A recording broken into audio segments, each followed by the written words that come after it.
Nambufunga kuti pamwe munhu une phone asi ndafamba ndiri kudzika ndiona zoona kuti hausi moto wekuti itochi regera ndidini ndichidzoka ndadzoka apa ndizoona zvemoto wawa ngechemusango rekusaidi kwerodi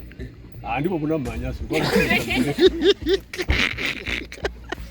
kana uri mutsva paplatform ino baya zvako kabhero ako kuti usubscribe urege kuzojambwa nedzimwe nyaya itsva adzinenge dzatisvikira nedzinenge dzauya pakati pedu.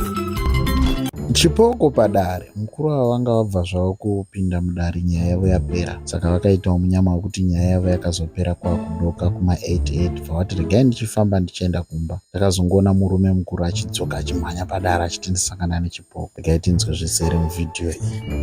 Nambufunga kuti pamwe munhu une phone asi ndafamba ndiri kudzika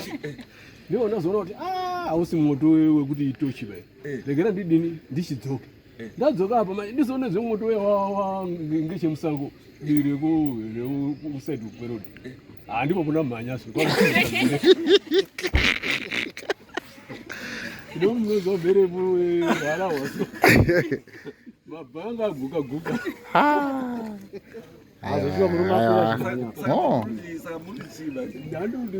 zvaida kuti ndibasirwa nemhuri yangu kuti isiwe iri parodi kuti iri kuenda kwamutare vebhayangoenda kwamutare pane mhuri yavo varongoshuwira pane mhuri yangu ndinge ndiri nemhuri yangu vada usiwa parodhi apa tokwanisa kuvasiya parodi vose tokwidza takadai saka togona kuvasiya parodi isu tinoenda kwarusapi saka munosvika district saka tichaida kutibura kusiyiwa kadistrict maiwa mukasiyiwa padhistrict vamaita sei tikataona motokari dzinoenda kupa munoenda pana baba baba wati tizongoenda kumba ndi muri pamwe kana ni mhosa navagadzira nyaya dzangu uyu munhu akutera watera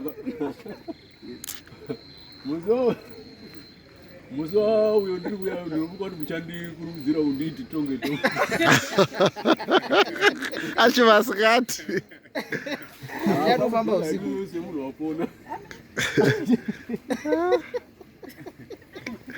aiwa achiendai nawo mukasangana munongofirimawo mozokisendera mada zvipoko here hatotozvidazvi